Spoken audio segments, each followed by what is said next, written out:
This is a video about how to use the notes in the schedule.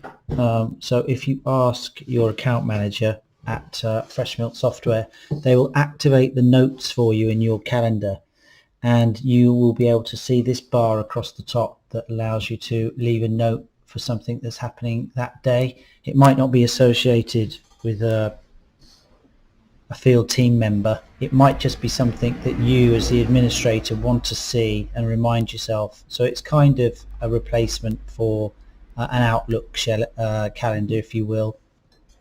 So let's just see what we did there. So along the top, quite simply, Friday, I click add a note. Some event might be happening. So the dog is coming into the office. And then I can see when I scroll over it, I've got a note there, and I know it's happening on Friday the 7th, and I can add another note if I want to. The cat doesn't like the dog, so take the cat home.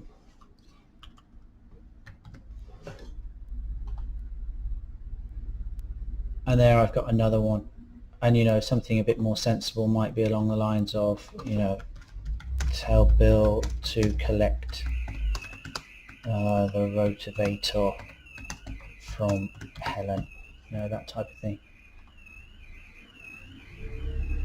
So in a nutshell, that's how to use the notes